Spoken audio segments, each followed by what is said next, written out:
Kalau berani ya dituntut sana. Gitu aja kok repot. Siapa yang tidak kenal dan mantan presiden yang satu ini? Gus Dur merupakan seseorang yang sejak kemunculannya di dunia politik pada waktu itu segera saja menarik banyak perhatian dari masyarakat Indonesia.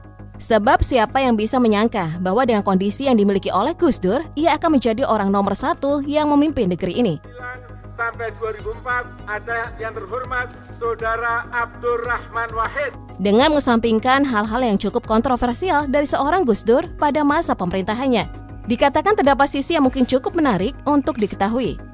Beberapa di antaranya adalah mengenai dirinya yang memutuskan menjalin hubungan dengan negara Israel, yang tentunya semua orang tahu seperti apa negara tersebut. Kemudian ada pula mengenai pribumisasi Islam. Apakah memang kenyataannya seperti itu atau justru sebaliknya?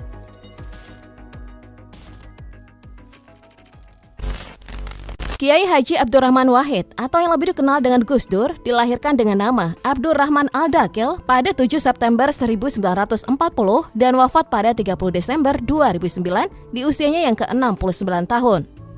Gus Dur merupakan seorang politikus Indonesia dan pemimpin agama Islam yang menjabat sebagai Presiden Indonesia keempat dari pemilu tahun 1999 hingga pemaksulannya yang terjadi pada tahun 2001. Selain sebagai pemimpin organisasi Nahdlatul Ulama, Gus Dur juga merupakan pendiri Partai Kebangkitan Bangsa atau PKB.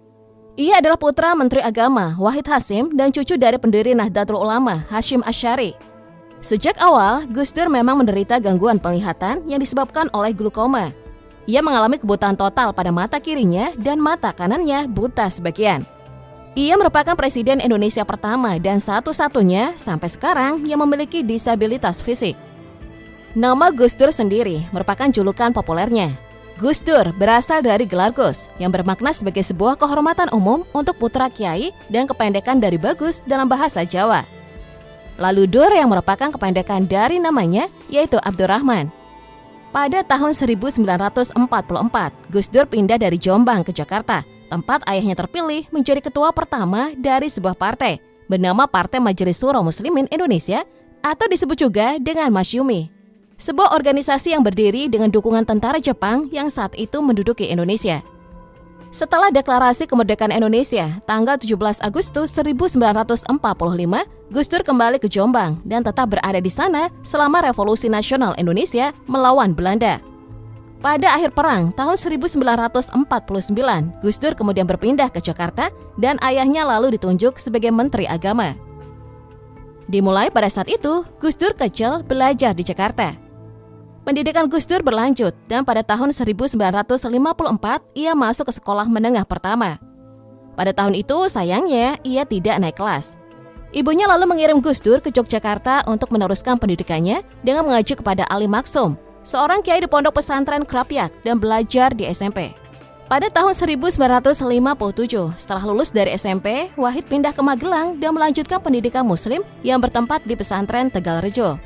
Pada tahun 1959, Gus Dur pindah ke pesantren Tambak Beras di Jombang. Di sana, sementara melanjutkan pendidikannya sendiri, ia juga menerima pekerjaan pertamanya sebagai guru dan nantinya sebagai kepala sekolah madrasah. Gus Dur juga dipekerjakan sebagai jurnalis di majalah seperti Horizon dan majalah Budaya Jaya. Pendidikan yang dijalani oleh Gus Dur pun terbilang sangat luar biasa. Ia belajar di Departemen Studi Islam dan Arab tingkat tinggi Universitas Al-Azhar, Kairo, Mesir. Kemudian ia juga menempuh pendidikan di Fakultas Sastra Universitas Baghdad dari tahun 1966 hingga 1970. Selain itu karirnya juga terbilang sangat cemerlang. Ia pernah menjadi pengajar dan dekan Fakultas Usuluddin Universitas Hasyim Asy'ari. Lalu menjadi Ketua Balai Seni Jakarta pada tahun 1983 hingga 1985.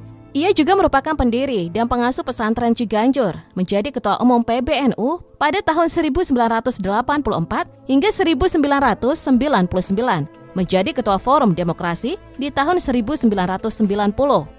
Lalu Ketua Konferensi Agama dan Perdamaian Sedunia di tahun 1994.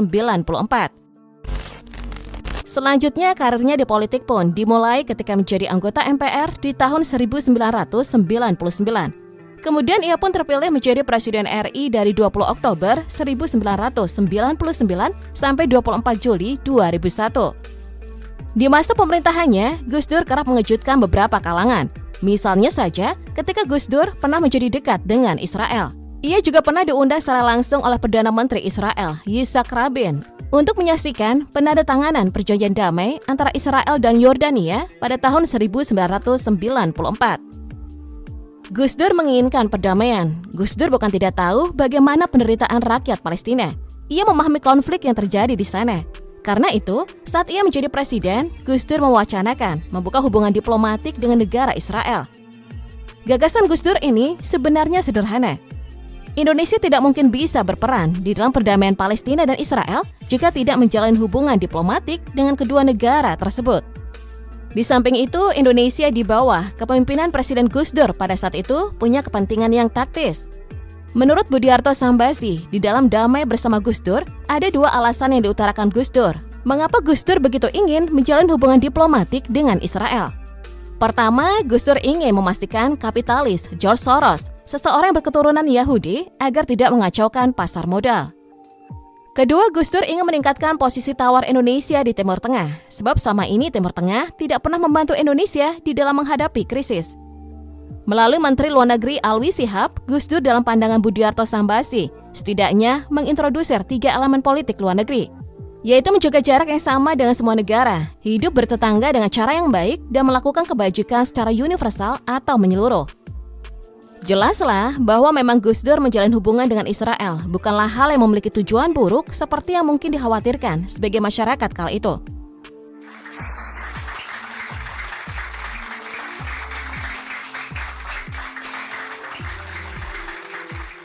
Selanjutnya mengenai isu pribumisasi Islam di Indonesia.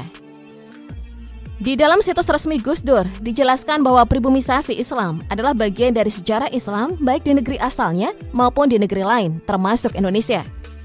Kedua sejarah ini membentuk sebuah sungai besar yang terus mengalir dan kemudian dimasuki lagi oleh kali cabangan sehingga sungai ini semakin membesar. Bergabungnya kali baru berarti masuknya air baru yang menambah warna air yang telah ada. Pribumisasi bukan upaya menghindarkan timbulnya perlawanan dari kekuatan budaya setempat, akan tetapi justru agar budaya ini tidak hilang. Inti pribumisasi Islam adalah kebutuhan, bukan untuk menghindari polarisasi antara agama dengan budaya, sebab polarisasi demikian memang tak terhindarkan. Meskipun sempat menuai pro dan kontra, gagasan Gus Dur yang satu ini begitu menarik perhatian dan menjadi salah satu yang paling ikonik dari dirinya. Selain dua hal yang sudah disebutkan di atas, ada beberapa fakta yang diduga menjadi sebab dari pemaksulan atau pemberhentian Gus Dur sebagai presiden. Gus Dur dilengsarkan dari jabatannya oleh Majelis Permusyawaratan Rakyat atau MPR pada 23 Juli 2001.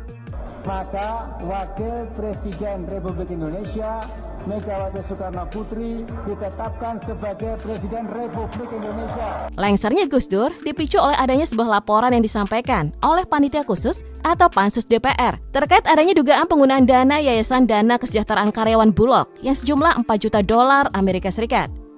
Selain itu, Gus Dur juga diduga telah menggunakan dana bantuan Sultan Brunei Darussalam yang besarnya mencapai $2 juta Amerika Serikat.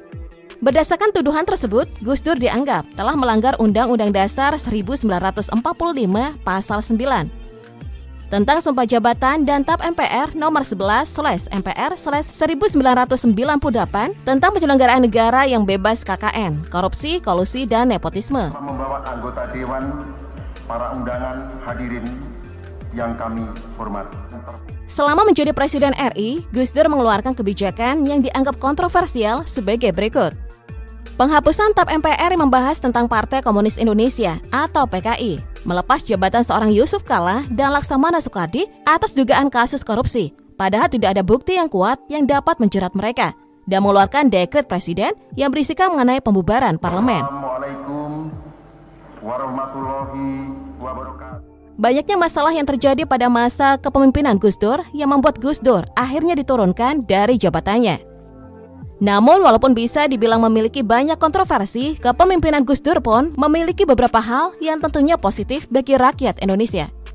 Adapun beberapa prestasi yang diperoleh Presiden Gus Dur adalah berhasil menjaga kestabilan harga beras, membantu kenaikan ekspor hingga 2 kali lipat, peningkatan gaji PNS sampai 2 kali lipat, sampai ia mampu membantu memulihkan ekonomi negara pada waktu itu. Kemudian, Gus Dur juga disebut sebagai Bapak Pluralisme Indonesia. Karena Gus Dur dikenal sebagai sosok yang selalu mengajarkan dan memberi contoh sikap yang menjunjung tinggi keadilan dan menghargai kemajemukan tanpa membedakan agama, suku, ras, bahasa, dan asal-usul.